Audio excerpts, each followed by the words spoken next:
I think got to know you in the 1990s in the ring of the old Bombay Stock Exchange, and 20 years since then, there's one maxim that stands out about you, that you've said it in numerous parties, bars, in the ring, and I'll say it in colloquial and then translate it in English. It says, "Vadhare vadhare levanu, ghatare ghatare bechwanu." That means buy as the market is rising, sell as the market is falling. What is the wisdom in that, and how do you use it?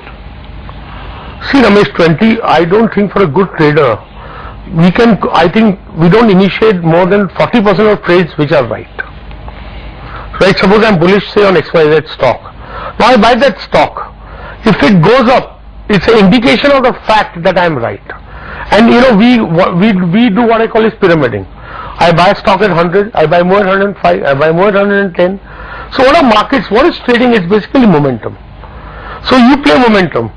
So if the market is rising, its momentum is upwards.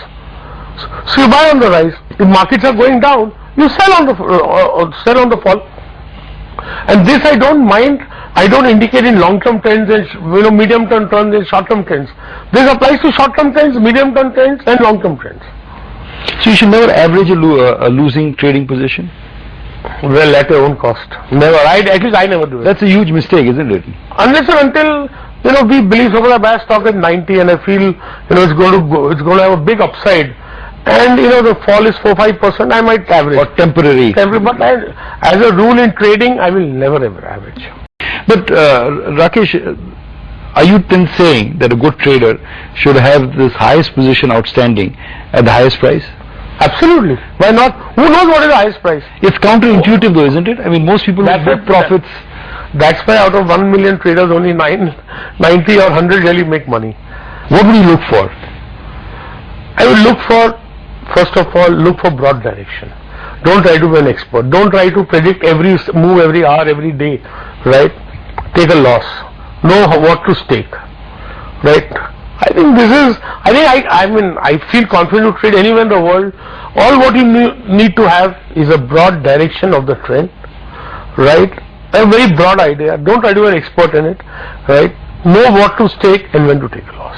Rakesh, most people can't hold on to trading profits, right? Isn't that the big problem?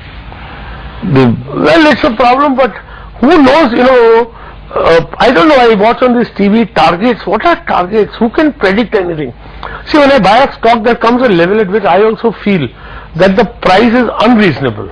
But at that moment, I'm alert. That unreasonableness has to be combined with technical weakness. Then only is only the move exhausted. So what is the profit? That means the lower tops, for example, or poor volumes, or bad price action. Absolutely. Things like that. General trend. And then the general belief of, just believe in the market, that just go up, there's no tomorrow. Trees don't go to the sky. Rakesh, the other thing that all good traders always pronounce is know how to take a loss. Why is that so important in your? Because, see, nobody can predict momentum. It can turn. We never know, all big moves start with small moves. Right? And therefore, the price is the first indicator of what is coming. So if I do a trade, so I buy XYZ stock at 100 and it goes to 120 and I buy more, no money, by the time it's 90 it will be all squared up. You take get unease, I can't sleep. I can't eat, I get such unease. And sometimes when the market is against me, I'm uneasy up till 9:15. And 9:45 it's squared off, you're fine. In my career also, I earned money in trading. It's not that every year I made money. I made it in sports, right? And I've made it in certain periods, 89 to 92, 2003 to 2007, 2009, 10, 10, 11 has been a good year. So I made it in sports, say 94 to 99, I wouldn't have made any trading income. The idea is always, as you said, when the iron is hot, strike. Absolutely. Don't try to make 50,000 rupees a day. And we are not earning in trading by employing billions of dollars in trading.